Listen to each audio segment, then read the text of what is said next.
et mise en édition à la défense. Oui. Écoutez, nous, on a des admissions à faire. On reconnaît devoir le montant total qui est réclamé, c'est-à-dire 907 et 20, qui comprend tout. On reconnaît que le loyer maintenant payable, c'est de 308 plus 35,80 de pénalité non-membre, ce qui donne un total de 343,80. On vient, moi-même pour ma part, ce matin, de comprendre le dossier. Nous tous. Nous tous. Et c'est pour. Merci à vous pour nous avoir éclairé de cette façon-là. Pour cette raison, on est prêt à payer tout ce montant-là à l'autre partie. Par contre, étant donné que ma cliente est sur une rente de l'assurance auto et que le loyer est quand même de 343, elle doit 900 ma cliente est prête à donner ça en un mois à l'autre partie. Au fond, on fait 900 plus les 2 mois de loyer. Sauf que là, le problème qu'on a, c'est que l'autre partie n'a pas le mandat de régler alors qu'on offre tout. Et moi, je n'ai pas l'intention de recevoir une décision là-dedans. On est prêt à tout payer. Je pense que c'est raisonnable. Moi, je vais vous demander de suspendre jusqu'à temps qu'il y ait le mandat de pouvoir régler le dossier. Je ne peux pas croire qu'une offre comme ça va être refusée. On offre tout le montant. 1 600 qu'on paye à un mois. C'est quand même de l'argent. Juste pour répondre à M. Je vais commencer par demander à M. Haute s'il a terminé. Et puis ensuite, j'entendrai votre. C'est représentation préliminaire, oui. Merci beaucoup. Nous, on est contre. Parce que la procédure est datée du 14 novembre 2006. Ça fait plusieurs mois que ça traîne. On est plus ici au mois de décembre. Et puis, nous, on veut un jugement. On veut qu'un jugement soit rendu. C'est votre mandat de le faire.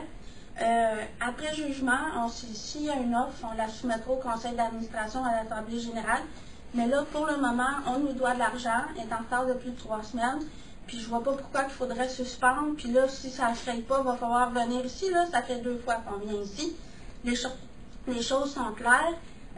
Si la compréhension du dossier s'est faite ce matin, ça, je veux dire, ça fait depuis plusieurs mois qu'elle doit de l'argent. Fait que moi, je pense qu'il y a une décision qui doit être rendue. Puis je vois pas pourquoi vous devriez suspendre. Moi, écoutez, je pense qu'on a compris le dossier ce matin, même vous-même, là, on est encore en train de comprendre, même pour les mois, même eux, pour septembre-octobre, l'ont appris ce matin qu'il y avait un crédit, que justement, on avait raison sur ce point-là. C'est tellement compliqué à comprendre ce dossier-là. Imaginez ma cliente qui est sans ressources, rien, elle ne comprend rien de ça. Là, on accepte de payer parce que je lui ai expliqué c'était quoi. Moi, ce que je vous demande, en plus, c'est que je ne sais pas si madame comprend le principe de faire entériner une entente. Quand une entente n'est pas respectée, on peut aller plus facilement puis demander la résiliation de bail si madame ne se conforme pas pour le 1er avril d'avoir payé toutes les sommes plus les 2 montants de loyer. C'est pas compliqué, là. Elle n'a pas besoin c'est une décision que vous allez rendre en entérinant une éventuelle entente.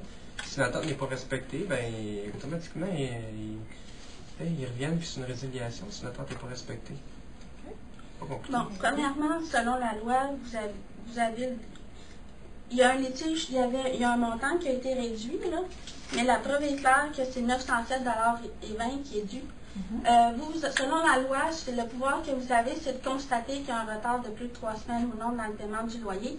Hormis ce montant-là qui a été clarifié par l'Office municipal, c'est clair que ces sommes d'argent-là sont dues. Est-ce que je dois considérer que vous renoncez à votre motif de la résiliation, motif du retard fréquemment? Non, du retard fréquent? Non, on a des preuves de retard fréquent, preuve aussi.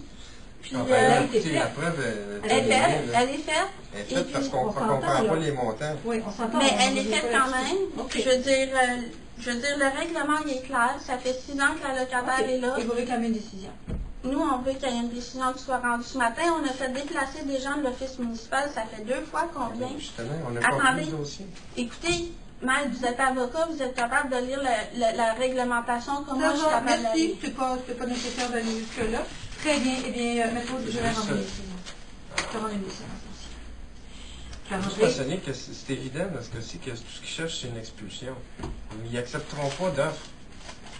On propose une offre. Puis... Votre cliente serait capable de payer dans combien de temps? Bien, le 1er avril, tout est payé. Je reçois 800 $ par mois. Madame, je viens de répondre à la question. On avait de toute façon fait une offre. On avait dit que le 1er avril, tout serait fini de payer. Donc, je vous demanderai de rendre une décision après le 1er avril. Madame la Législaire, est-ce que je peux prendre une précision? Parce que tout ce qu'ils veulent, c'est d'expulser ma cliente. Pendant la suspension, monsieur nous demande de... Oh, si ça faisait partie de... Non, mais là, il dit qu'il va tout payer pour le ne pas premier. m'en parler. Et vous ne voulez pas accepter l'offre que je vous ai faite? Nous, la dernière date, c'est le 1er avril. Madame est capable de payer le 1er avril, tout va être payé. Très bien. Et Alors, il n'y a pas de preuve de préjudice sérieux concernant les retards. je vais analyser tous les éléments de preuve que vous m'avez remis. Je vais prendre en considération la demande que vous m'avez adressée et je vais délibérer là-dessus, rendre ma décision que vous recevrez quand je le jugerai bon. Merci. Bonne journée. Merci beaucoup. Merci. Merci pour avoir éclairé toute cette... Moi, je vais y aller. C'était des heures On de va recevoir travail. la décision, quand on va recevoir la décision, on s'appelle.